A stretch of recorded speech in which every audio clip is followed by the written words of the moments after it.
ये 4 बातें नोट कर ले, बहुत ये जीवन के लिए अत्यंत लाभदायक है। जब आपका मन आपको परास्त कर रहा है, जला रहा है, वो जलन सिर्फ मन को प्राप्त हो रही, आपको नहीं। आप बिल्कुल दूर हैं, आप दृष्टा हैं, आप साक्षी हैं उसके, आप स्वामी हैं उसके। यदि आप स्वीकृति नहीं देंगे तो आपसे पापाचरण नहीं करा पाएगा। आपको डरना नहीं कि अब मन में काम आ गया, क्रोध आ गया, अब तो मेरी दुर्गति हो जाएगी, बिल्कुल नहीं। ये 4 बातें बहुत जल्दी मन को प्रभु में लगा देंगी। अगर आप पकड़ पावे, ना पकड़ पावे तो भोगे। फिर आपका मन आपको जलाएगा, फिर आप रोएंगे, चिल्लाएंगे, भागेंगे। कहां भाग के जाओगे? जो संसार में फंसे हुए जन है वो तो भाग के यहां आ रहे हैं श्री जी की शरण में। यदि आप अपने मन को संभाल नहीं पाए तो फिर कहां भाग के जाओगे? इन्हीं की शरणागति से तो निर्विकार हुआ जाता है, निश्चिंत हुआ जाता है, निर्भय हुआ जाता है। इनके चरणों को छोड़कर कहां निश्चिंतता होगी, कहां निर्भयता होगी? पहला, बिल्कुल ये जीवन की वो दवा है जिससे आप बिल्कुल ठीक हो जाएंगे यदि ये जीवन में उतार लें तो। हृदय में लिख लो, दिमाग में लिख लो, किसी नोटबुक में लिख लो, जो आप रोज स्वाध्याय करें। पहला, जहां जहां मन जाए, जिस वस्तु व्यक्ति स्थान में, तत्काल अपने प्रिया प्रीतम की भावना कीजिए। ये राधा वल्लभ लाल जी, क्योंकि ये व्यक्ति पहले भी नहीं था, बाद में भी नहीं रहेगा। बीच में जो व्यक्ति दिखाई दे रहा है, ये व्यक्ति नहीं, मेरे प्रभु है। वस्तु नहीं, मेरे प्रभु है। ये स्त्री नहीं, ये प्रभु है। ये पुरुष नहीं, ये प्रभु है। ये पापी नहीं, ये प्रभु है। ये महात्मा नहीं, ये प्रभु है। मान लो, सवाल हल हो जाएगा। दूसरा, जहां जहां मन जाए वहां वहां मिथ्यात्व भाव करके, ये सब माया का विलास, राधा वल्लभ श्री हरिवंश, राधा वल्लभ। और मन का एक स्वभाव है, जहां हम परिचय उसका ये जान जाते हैं स्वभाव का, तो हम उससे शासन में ले लेते हैं। लोग परिचय नहीं जानते। जीव ही आप जानेंगे, ये भागाते हुए आ जाएगा। इसको सेकंड में भी कम समय में अधीन किया जा सकता है, और पूरा जन्म लग जाएगा फिर भी अधीन नहीं कर पाओगे। बात को समझिए। ये 1 सेकंड में विश्व ब्रह्मांड में कहीं भी यदि इसका परिचय है, वो तत्काल पहुंच जाएगा। वायु भी इसके समान वेगवान नहीं है मन। अगर अमेरिका गए हैं, आपने वो दृश्य देखा है, कोई एरिया, महल, घर, जो भी 1 सेकंड के कम हिस्से में वो पहुंच जाएगा। ऐसे मन को प्रभु में लगाने के लिए जहां मन जाए, और जाना कि गया, इतना सावधान साधक होना। गया वो तत्काल आ जाएगा, उसको बुलाना नहीं पड़ेगा, वो तत्काल लग जाएगा। राधा वल्लभ श्री हरिवंश, राधा वल्लभ श्री हरिवंश, राधा वल्लभ। हो सकता है 5 बार न कह पाओ, फिर भाग जाए, फिर उसे लाना है। इसे कहते हैं अभ्यास योग। अभ्यास योग युक्तेन चेतसा नान्यगामिना। एक दिन ऐसा आएगा, नान्यगामिना, ये जाएगा ही नहीं, ये नहीं जाएगा। फिर दिव्य शाश्वत परम पुरुष की प्राप्ति इसी से हो जाएगी। तीसरा, हमारे मन में जो सही स्फुरणाएं हो रहे हैं उसका सपोर्ट जरूरी है। विरोध से ही मन केवल काबू में नहीं होता है, सपोर्ट जरूरी है। अब सपोर्ट शब्द से कितना मन प्रसन्न हो रहा है, हर्षित हो रहा है, उस बात का सपोर्ट जो गुरुवाणी, शास्त्र, संत जनों की वाणी, उसके अनुकूल वो बोल रहा है। चलो आज हम तुम्हारी बात पूर्ण कर देते हैं। वो कहता है मुझे आज मीठा खाने की बहुत इच्छा है। ठीक है, हम श्री जी को भोग पधराते हैं, नाम कीर्तन करते हैं, आचमन कराते हैं, फिर उसको पा लेते हैं। बिल्कुल वो आपको भजन में विरोधी भाव नहीं पैदा करेगा। कहीं कहीं मन को सपोर्ट करना है, वो कहीं कहीं शास्त्र सम्मत गुरु आज्ञा के अंतर्गत। सपोर्ट जरूरी है, जरूरी है। बिल्कुल विश्वास मानिए, ये 4 बातें जो बता रहे हैं ये जीवन की धरोहर है जो आपको दे रहे हैं। चौथी बात, जो शास्त्र विरुद्ध दोष वाली सलाह दे रहा है, बिल्कुल नहीं, बिल्कुल नहीं, बिल्कुल नहीं। जैसे वो जरूरी है सपोर्ट, ऐसे बिल्कुल सपोर्ट नहीं, बिल्कुल सपोर्ट नहीं, बिल्कुल नहीं। अब वो आपको जलाएगा। जैसे सपोर्ट शब्द से हर्षित हो गया, ऐसे बिल्कुल नहीं शब्द से वो शोकित हो जाएगा। अब आपको उदास कर देगा। जब उदास वो होगा तो आप उदास हो जाएंगे, कहीं मन नहीं लगेगा। आपको लगता है अब तो जीवन बेकार हो गया। तो मन लगना ही जीवन है क्या? अरे अभी आप समझे नहीं। सोहम तवैव आश्रितः, मैं प्रियालाल के आश्रित हूं। तो तन वांग मनोभीर, अगर ये नहीं लग पा रहे हैं तो मैं स्वयं प्रियालाल के आश्रित हूं। ये मुझे कैसे भ्रष्ट कर सकता है? तन वांग मनोभीर, शरीर, वाणी और मन, ये हम समर्पित कर रहे हैं। तो शरीर, वाणी, मन, ये तीनों धोखा दे रहे हैं। शरीर बीमार हो गया है, जबान खराब हो गई है, मन गलत चिंतन करा रहा है, तो हमारा बाल बांका भी नहीं कर सकता, क्योंकि सोहम तवैव आश्रिता, मैं स्वयं प्रियाजू की शरण में हूं। उपासक देखो, देखो जरा, इस पर विचार करो। क्या शरीर को त्याग देने से परम पद मिल जाएगा? दुखों की निवृत्ति हो जाएगी? क्या निर्विकारता आ जाएगी? नहीं। ऐसे शरीर को नष्ट करने वाले को प्रेत योनि मिलती है। प्रेत योनि महाभयानक कष्टदायी, जिसमें वो दरिया के समीप रहते हुए बूंद पानी नहीं पी सकता, केवल वायु भक्षण करके वो जलता रहता है। कितने समय तक इसकी कोई सीमा नहीं है, युग युग बीत सकते हैं। ये मन जिसको तुमने अपना माना, कितनी दुर्गति का रास्ता चयन करा दिया। उपासक मस्ती सीखे। अरे चाहे गृहस्थ हो या विरक्त हो, भगवद आश्रित मस्त रहना सीखो। सदा रहो अलमस्त, नाम की धुन में हो जा मत वाला। निरंतर नाम, क्या फर्क पड़ता है मन सही है या गलत, क्या फर्क पड़ता है? क्यों? क्योंकि मैं स्वयं प्रभु के आश्रित हूं। मैं सच्चिदानंद का सच्चिदानंद अंश हूं।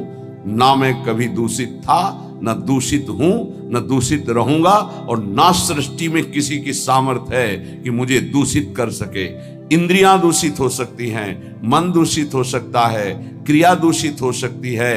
अब हम प्रभु के बल से इन इंद्रिय, मन और शरीर के दोषों का नाश करूंगा, ना कि इनके अनुसार चलूंगा। ये उपासक का स्वरूप है। व्यथा इंद्रिय प्रमथन स्वभाव वाली, मनुष्य प्रमथन स्वभाव वाला, इनके मथित होने पर, मनमथ नाम है काम का, वो इनमें बैठ करके ऐसा प्रमथन करता है, ऐसी व्यथा उत्पन्न करता है कि साधक का तदात्म भाव होने के कारण वो असहनीय हो जाता है और वो गलत संकल्प और चेष्टा में उतर जाता है। इसी को सह गया सो महापुरुष। यम ही न व्यथयन्ते ते पुरुषम पुरुषर्षभ। हे पुरुषों में श्रेष्ठ अर्जुन, अर्थात वो पुरुषों में श्रेष्ठ पुरुष है जो प्राप्त व्यथा को सह जाता है। इंद्रिय मन के द्वारा विकारात्मक पीड़ा को बिना किसी से राग द्वेष किए चुपचाप सह गया, ये भगवान की विशेष कृपा उस पर। हमारा मन क्या बुद्धि के साथ सोचवाता है कि जब हमें जो काम सताया, लोभ मोह ममता जो भी, हमें वो तत्काल मिल गया और हम शांत हो गए तो सौभाग्य समझते हैं। दुर्भाग्य है उस उपासक का जो चाहे और उसको प्राप्त हो जाए, दुर्भाग्य है उसका। सौभाग्यशाली वो है जो चाहे और ना मिले और जलता हुआ सह गया, उसे वो चीज मिलेगी जो त्रिभुवन में किसी को किसी साधना से नहीं मिलती। यम ही न व्यथ्यन्ते ते पुरुषम पुरुषर्षभ शम दुखा सुखाधीरम स्वमृतत्वाय कल्पते। वो अमृत पद का अधिकारी हो गया, वो अमर हो गया, अविनाशी हो गया, वो अविनाशी पद में आरूढ़ हो गया जो इस व्यथा को सह गया। व्यथा को सहने वाला वही होता है जो व्यथा का दृष्टा बनता है, भोगता नहीं। तुम दृष्टा हो, बात समझिए। आपने देखा आपका मन गलत चाह कर रहा है, ये आपने देखा, आप में नहीं है, मन में है। पर कहने को होता है कि मेरे मन में दोष आ गया, लेकिन मेरे मन में नहीं, वो मेरे में आ गया, मैंने स्वीकार कर लिया। यही दुर्दशा है माया के द्वारा की गई। इसी का नाम जड़ चेतन ग्रंथि है। यही चिज्जड़ ग्रंथि है जिसका नाश करते हैं वेदांत के द्वारा, भक्ति के द्वारा, योग के द्वारा, कर्म योग के द्वारा, सत्संग के द्वारा, शास्त्र स्वाध्याय के द्वारा। आपको विविध शास्त्रों का सार 5 मिनट में मिल गया। जो जीवन भर प्रयोग किया गया शास्त्र स्वाध्याय करके संतों की कृपा से, वो 5 मिनट में मिल गया। अगर इसे स्वीकार कर लें तो बहुत जल्दी आप महात्मा बन जाएंगे, चाहे गृहस्थ में हो या विरक्त में। महात्मा का संबोधन स्थिति से है, बाहरी किसी पद पदवी से नहीं। स्थिति होती है, उसे महात्मा कहते हैं। महात्मा शब्द भगवान के आगे भी लगता है, महात्मा श्री कृष्ण, ऐसा कई बार महाभारत में संबोधन हुआ। महापुरुष भगवान को कहते हैं, वंदे महापुरुष ते चरणारविंदम। जो भगवान में तन्मय हो गया वो महात्मा, जो भगवान में भगवत भाव को प्राप्त कर लिया वो महापुरुष, अर्थात भगवान और भगवान के जनों में अभेद स्थिति हो जाती है। अगर ये आज जो चर्चा हो रही इसको आप अपने जीवन में नहीं धारण कर पा रहे तो दुर्भाग्य है, जलोगे, रोओगे, परेशान कर देगा तुम्हें मन। इसको बहुत बार सुनना। एक एक शब्द ये अमृत है, ये जीवन का सार हम आपको बता रहे हैं। मन से लड़ने की ये युक्तियां हैं जिससे साधु अपने मन को भगवान में लगाकर शांत करता है।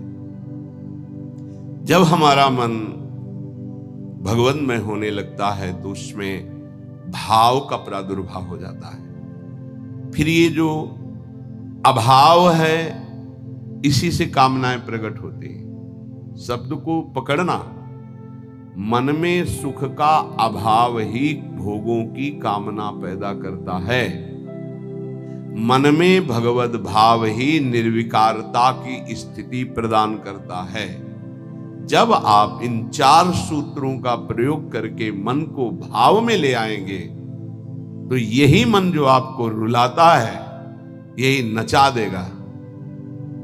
पायो जी पायो मैंने राम रतन धन पायो। नाच पड़ोगे कि वस्तु अमोलक दी मेरे सतगुरु, निष्दिन बढ़त सवायो, रात दिन आनंद बढ़ रहा है, सदगुरु ने निहाल कर दिया। किसी को ऐसा लगता हो कि हाथ रखने से ये विकार नष्ट हो जाते हैं, आज तक हमने कहीं शास्त्र में नहीं पाया ऐसा, कई संतों से ऐसा नहीं पाया। सबने उपदेश दे करके, कृपा शक्ति दे करके साधन में लगाया और उसको परिपक्व किया, उपासक को बलवान बनाया। अगर ये आशीर्वाद से होता तो उपदेश ना देकर सबके हाथ माथे पे रख देते, भगवान सबका मंगल करे, सब निर्विकार हो जाएं। कभी ऐसा नहीं हुआ है, ना ऐसा हो सकता है। हम जब संतों के वचन पर श्रद्धा करते हैं और उसको स्वीकार करके आचरण में लाते हैं तो वही आशीर्वाद हो गया कि हमारा पुरुषार्थ सार्थक हो गया। हमारा प्रयत्न गुरुदेव के वचनों के अनुसार, प्रयत्न की शक्ति गुरु कृपा, तो आगे जो भक्ति का रंग वो गुरु कृपा, मोक्ष जो वो गुरु कृपा, भगवत साक्षात्कार गुरु कृपा। पर उसमें हमारी पूरी शक्ति उनकी आज्ञा पालन में लगी है। इसीलिए प्रधान कृपा हमारी हुई। हम प्रधान कृपा अपने ऊपर नहीं करते, और तो सहायक कृपा सब है। भगवान की कृपा मानव देह मिला, सत्संग मिल रहा है। गुरु की कृपा स्वीकार किया, मंत्र दिया, नाम दिया, उपदेश कर रहे हैं। शास्त्र कृपा हमें सुलभ मार्ग, भगवत मार्ग, उससे नाना प्रकार के बचाव पक्ष की बातें, उसमें आसक्त होने की बातें दोनों बताई गई। परमार्थ में कैसे आसक्त हुआ जाता है, परमार्थ में कैसे बचा जाता है, शास्त्र कृपा भी है। अपनी कृपा हम नहीं कर पा रहे। अपनी कृपा, अब हमको इस संसार समुद्र से मुक्त होना है, डूबना नहीं, इसमें पार जाना है। अब मुझे वही करना है जो मेरे गुरुदेव कहते हैं, शास्त्र कहता है। अब इसके विपरीत नहीं, ये अपने ऊपर कृपा हो गई। कोई बिरला समझ पाता है गुरु कृपा को। हमारी सदैव दृष्टि पार्थिव रही है, व्यवहारिक रही है, लौकिकी दृष्टि रही है। इसीलिए हम गुरु की बात में भी लौकिकी, व्यवहार की, स्वार्थपना देखते हैं। नहीं नहीं, ये केवल आपके लिए है। आपको दुलार करना या डांटना, आपको अपना मानना, अधिक प्यार दिखाना, आपके मन को चुराकर प्रभु में लगाना है। उस मन को ऐसे आसक्त किया जाता है, भय दिखाकर, प्रलोभन दिखाकर, दुलार करके, कि आपका मन श्री जी के चरणों में ऐसे समर्पित हो जाए कि आप निहाल हो जाएं, आप सुखी हो जाएं। अंदर की बात यही होती है। कभी सैकड़ों बार देख करके, मिल करके आपको दुलार करना, कभी वर्षों आपकी तरफ बिल्कुल न देखना, न संभाषण करना। क्या समझते हो आप? पहले आपको प्यार करते थे, अब नहीं करते। पहले आपको प्यार का व्यवहार दिखाई देता था, अब तुम्हारे ऊपर वास्तविक प्यार की वर्षा हो रही है, जो ना देखकर, ना बोलकर भी अंदर से चिंतन करते हुए तुम्हारी चित्त वृत्ति को भगवदाकार किया जा रहा है। कहीं तुम पांच भौतिक शरीर में आसक्त ना हो जाओ। अगर पांच भौतिक शरीर में आसक्त हो गए गुरु के, तो शरीर छूटने के बाद तुम्हारे मन में आएगा अब मैं अनाथ हो गया। नहीं, तुम ऐसे बलवान बनो, ऐसे गुरु आसक्त बनो कि तुम्हारे अविनाशी गुरुदेव का परिचय तुम्हें प्राप्त हो जाए।